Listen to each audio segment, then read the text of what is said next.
Caros amigos, sejam bem-vindos à nossa terceira aula no canal Concurseiro Animado. Neste vídeo, continuaremos abordando o tópico Atos Administrativos. Trata-se de um extenso assunto, muito incidente nas provas de concursos públicos, no que tange à disciplina Direito Administrativo.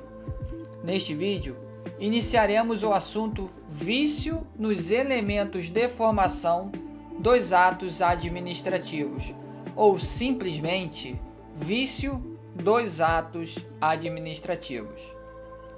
Desde já, peço a cada um de nossos seguidores que deixe seu like, sigam nosso perfil no Instagram, @concurseiro_animado, onde postamos questões com comentários e gabaritos incidentes nos mais diversos concursos públicos de nosso país. Meu nome é Daniel Barbosa Sá de Lima, sou advogado e concurseiro como vocês. Vamos lá? Em primeiro lugar, o que significa vício? Segundo o dicionário Dício, do site www.dicio.com.br, o vocábulo vício significa toda alteração que prejudica o funcionamento de alguma coisa. Basicamente, trazendo para a nossa matéria em análise, os atos administrativos podem conter vícios em seus elementos, prejudicando o bom funcionamento da administração pública. No entanto, antes de adentrarmos ao assunto, vamos relembrar quais são os elementos dos atos administrativos? Conforme o vídeo anterior, os elementos são competência, finalidade, forma, motivo e objeto. Este é o motivo pelo qual eu estarei dividindo este assunto em 5 partes, onde este vídeo representa a parte 1, em que nós falaremos sobre os vícios na competência. Então, prossigamos. Vício de competência. Antes de falarmos acerca do vício de competência, vale relembrar a sua definição. Então, pessoal, qual seria uma definição de competência? Vamos ler comigo. A competência administrativa é o poder atribuído ao agente para o desempenho específico de suas funções. As competências resultam de lei e por elas são delimitadas. Assim, de forma simples, é lícito entender as competências como o poder legal conferidos às entidades, aos órgãos e aos agentes públicos para o desempenho de suas atribuições. Ou seja, pessoal, toda a estrutura da administração pública, entidades, órgãos e agentes públicos, eles possuem atribuições. Essas atribuições, ela vêm de algum lugar, ou seja, elas resultam de leis. É um poder, então, legal. Vamos prosseguir. Os vícios de competência, eles podem ser de incompetência ou de incapacidade. Prestem bem atenção, pessoal. Os vícios de competência podem ser de incompetência ou de incapacidade. A incompetência ocorre quando a prática do ato não se inserir nas atribuições previstas em lei para aquele agente. E neste caso, ela pode se dar por meio de excesso de poder, função de fato ou usurpação de poder.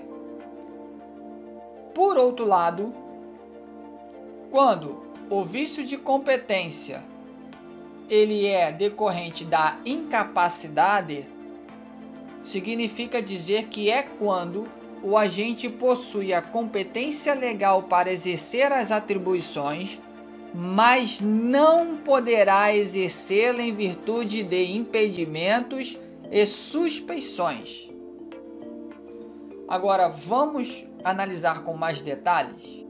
Quando o vício na competência ele se dá por meio de incompetência, conforme nós falamos, ele se dá por excesso de poder, função de fato ou usurpação de poder. Beleza, show de bola. Então, o que seria o excesso de poder? O excesso de poder é quando o agente excede os limites de sua competência. Por exemplo, se a autoridade ela possui poder somente para aplicar a pena de suspensão, mas aplica a penalidade mais grave, ou seja, de demissão, haverá o quê? Um excesso de poder. Aí eu te pergunto, dependendo do caso em análise, o vício é sanável ou é insanável? Pessoal, em regra, o vício de competência, quando decorre do excesso de poder, ele é sanável. No entanto, é preciso atentar que quando a competência é exclusiva daquele agente, não há possibilidade de ser o ato convalidado. E aí o vício se torna insanável, tá? Agora vamos lá. Vamos dar prosseguimento. Quando a incompetência ela se dá por meio de função de fato, e o que seria a função de fato? É a investidura do agente não ocorreu de forma normal ou regular. Ora, imagine uma pessoa que foi investida em cargo público de nível superior, mas meses depois constata-se que o diploma de formação era falso. Preste bem atenção, ela foi investida, mas o seu diploma de formação era falso. Então ela trabalhou um tempo na administração pública, ninguém percebeu. Todos os atos praticados por essa pessoa, ele é válido, pois quando terceiros, uma pessoa comum, eu, você, vai até a administração pública, nós não temos uma bola de cristal para poder imaginar que aquela pessoa foi investida de maneira irregular, de maneira errada, né? A gente parte do pressuposto da boa-fé da administração pública, né? É um princípio da confiança. Então, o ato que aquele agente pratica, ele é válido. Agora, diferentemente da função de fato, nós temos a usurpação de poder, que é outra forma pela qual pode se manifestar a incompetência. Ou seja, o que seria usurpação de poder? O agente não possui relação com o Estado e se faz passar por agente público. Ele não possui, ele não foi investido de maneira irregular. Perceberam a diferença da função de fato? Neste caso, o agente não possui relação com o Estado e se faz passar por agente público. Isso é um crime previsto no artigo 328 do Código Penal. Imagine, por exemplo, uma multa aplicada por uma pessoa que comprou um uniforme falso e se passou por um agente da Polícia Civil, sem ter qualquer vínculo com a administração pública. Esse ato é inexistente, porque ele não faz parte da administração pública. Entenderam? O ato é inexistente. Vamos prosseguir? Agora nós vamos analisar a incapacidade. Nós vimos o quê? Que o vício de competência ele pode se dar pela incompetência ou pela incapacidade. Quando nós partimos do estudo da incapacidade como vício de competência administrativa, ela pode se dar por dois meios, pelo impedimento e pela suspeição. O que seriam impedimentos? São hipóteses previstas na lei de natureza objetiva. E o que seria suspeição? São hipóteses de natureza subjetiva.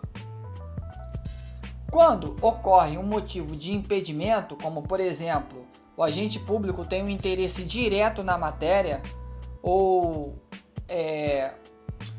há uma disputa judicial com o interessado, né? O agente público ele deve se declarar impedido, ou seja, é uma presunção absoluta. Agora, quando nós temos uma suspeição, ela não precisa ser declarada pela autoridade. Ela pode ser arguída pelo interessado. É uma presunção, então, relativa. Por exemplo, uma amizade íntima ou a inimizade notória dos interessados. Vejamos agora uma questão de como a matéria pode ser cobrada em concurso público. E como de praxe, nós temos aqui uma questão da banca Sebrasp, né? A questão é da Prefeitura de Dois Córregos, São Paulo, do ano de 2019. Vamos ler. É caso de ato administrativo eivado de nulidade relativa e que, portanto, permite convalidação. Ato de concessão de férias de servidor assinado por agente público incompetente do próprio órgão concedente.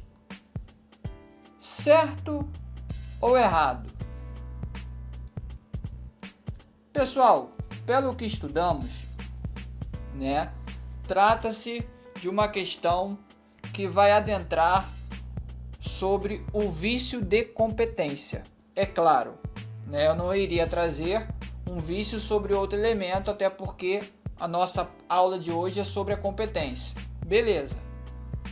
Agora, a questão está certa ou está errada? A questão está correta, pessoal. Por que correta? Vamos ler novamente com atenção. É caso de ato administrativo eivado de nulidade relativa, olha o termo nulidade relativa, e que, portanto, permite a convalidação, olha o outro termo mágico, convalidação, ato de concessão de férias de servidor assinado por agente público incompetente do próprio órgão concedente. Vamos lá. Lendo o enunciado, a questão mencionou competência exclusiva? Não. O que nós aprendemos? Que a competência exclusiva, ela não pode ser convalidada. Ela não pode ser, não se trata de uma nulidade relativa, mas absoluta. No caso, então, em questão, trata-se de uma nulidade relativa. Porque nós partimos do pressuposto da regra geral. E qual é a regra geral? Que o vício na competência, em regra, ele é relativo. Ele pode ser o quê? Convalidado. O ato ele foi editado por uma autoridade que não gozava de competência para exercê-lo. Daí ela ser incompetente. Só que a questão não disse que a competência é exclusiva. Então nós podemos presumir, conforme eu acabei de dizer a regra, o vício de competência é passível de convalidação, ou seja, é um vício sanável. Daí os termos mágicos no enunciado, é uma nulidade relativa e que, portanto, permite a convalidação. Pessoal, muito obrigado mais uma vez pela paciência de vocês terem ouvido esta aula até aqui. O intuito não é substituir nenhum curso preparatório, muito menos uma doutrina. A ideia do nosso projeto é simplesmente ajudá-los com uma breve revisão. Aqueles que estão ainda ingressando nessa luta para alcançar uma carreira pública, né? Serve também como uma entrada, uma apresentação, né? Peço a vocês que compartilhem, que busquem cada vez mais o conhecimento. Não poderia deixar de pedir a todos que cliquem na engrenagemzinha logo abaixo do vídeo, ao lado do botão inscrito, e ativem as notificações, porque assim toda vez que for postado outros vídeos, vocês serão avisados pela plataforma, e também serve para mostrar a relevância. Então, mais uma vez, dá um like para fortalecer o nosso trabalho, compartilha, né? Eu espero que todo esse esforço possa ajudá-los de alguma maneira. Um forte abraço e até o próximo vídeo.